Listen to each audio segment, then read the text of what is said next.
Krista Rempel is here from Central Station. Krista, it's great to have you in studio. It's so great to be here. We're talking about a social impact report. And before we dive into when that will be launched and unleashed on the public, let's talk a bit about Central Station and the importance of having Central Station in the community, because just like Jelly Roll is singing, I'm not okay, but it's all going to be all right, Central Station steps in for people who are saying, I'm not okay. And a lot of people I don't think are aware that there are people experiencing poverty in our community. Can you touch on that a little bit? Yeah, for sure. Poverty is definitely a topic that is near and dear to us because we see it every single day. People walking in off the streets and they're frustrated and they're tired and they're navigating really complex issues, and poverty is one of those issues, and it's really difficult to solve the issue of poverty because it just affects so many different areas. Yep. And so our strategy this time is more so of like, how do we treat poverty holistically? How do we look at the whole person and connect all of the dots so that hopefully we can help someone not just in one area, but treat poverty as a whole. Yeah, there are so many facets when it comes to poverty. Of course, there's like what we think of it in general is like, you picture people who are unhoused or, and we have these terms that we use that maybe aren't even appropriate anymore to say that someone's homeless. They're just experiencing homelessness or currently unhoused. Is that correct? Exactly. Yeah. It's not that person is that. It's that they are experiencing it. Right. So you're exactly right. Right. And that's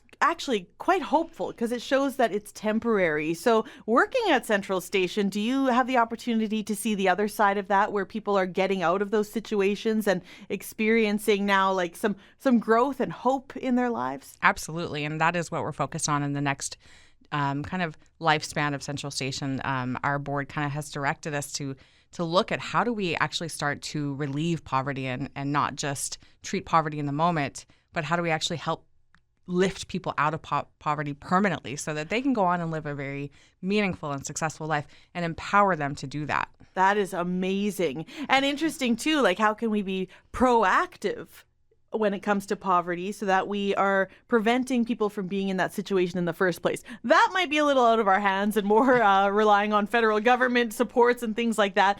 But it's great that Central Station has stepped in to support people who are experiencing this. And how amazing is it, the community support? The community support is literally everything to Central Station. We definitely would not exist except for the community support. We have over 100 volunteers who are, donating so much of their time and their energy and their talents. We have donors, we have stakeholders, we have churches that support us. Just every facet of this community has rallied behind Central Station, and it's just incredible to see. You did give me a sneak preview of this report, which is so beautifully made and really paints a picture by the numbers of what poverty looks like and what the help looks like that is provided through Central Station. So walk us through what's in that report and why should we take the time to read it through? Yeah, so we wanted to almost write a love letter to the community. And so that's partly what the report is for. But also, we wanted to show the community what poverty actually looks like, but we didn't want to do it from a deficit basis. So we didn't want to exploit anyone or anyone's stories. And so we really wanted to paint a picture by numbers, exactly like you said. So there's numbers that represent the different things that we're doing that people just might not know about. Yeah. And we wanted to kind of just show you, hey, this is what poverty looks like. If we're helping people get showers in our community that may not have access to showers. We're giving out, how many transportation rides to medical appointments and to court appearances and those people have no other way of getting to those things. And so it's really just a paint by numbers. This is what we're doing, and this is where the needs are. This is the people that are walking into Central Station and saying, this is what I need, and we're meeting those needs. That's incredible. I think there can be an us and them mentality in communities, wherever you are, not just here, where some people may think that it's never going to happen to them. But it can be amazing how close you can be, or even how close your friends and neighbors have been to some of these experiences that people have when it comes to poverty. It exists in our community, and we're seeing that in this report. I was quite surprised, not surprised. I was impressed to see the different facets of Central Station, even like technology support you mentioned, and how all of those things come together to help someone in all areas, because poverty isn't just one thing.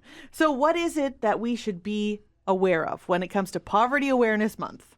I think what you should be aware of is that poverty is your next door neighbor. It is your friends and family. You might be experiencing poverty, and poverty is not the typical image that you might see when you Google it. It looks different for everybody. And we want to support people even in social poverty. Maybe you're isolated. Maybe your mental health is poor. So, maybe that's something that you're struggling with. And Central Station was designed to be a place that you can walk in the door and receive resources or direction no matter what your need is. And so we want people to be aware of what that looks like and to become advocates, to volunteer, to donate, whatever it may be, but just get involved. Okay. Now, it looks like wraparound services. Is there anything that Central Station feels like we don't do this? The big cardinal rule for us is that we don't duplicate services. So if it's a service that exists already, chances are there's somebody that's doing something in town and they're doing it really well. Yep. So we don't want to duplicate that. What we want to do is collaborate, and we want to strengthen and build. And if we all work together, we can create a really healthy community together. That's a fantastic model and a great mentality and a great way of supporting other nonprofits or other people in the community. So Krista, this report, which I'm so glad I get a sneak preview of it, and I'm going to spend more time just browsing through it after the morning show just for my own good. Where can people find a copy of this on Thursday? On Thursday, you can come to Central Station and pick up a copy, but mostly you're going to be able to get it online. You're going to be able to download it on Thursday after 3 p.m. Perfect. At our website, winklercentralstation.ca. And I understand there's more to come this month, and we'll be hearing from Central Station a couple of times. Do you want to touch on some of the things that are coming up? Yeah, so we have Poverty Awareness Month. This is the first kind of big event. On the 20th, we're going to have poverty simulation. So we're hoping that people will be able to spend some time building some empathy and participating in an exercise to understand what poverty actually feels like. So that'll be on the 20th, and the 22nd is our fundraiser walk that we do to support poverty and homelessness.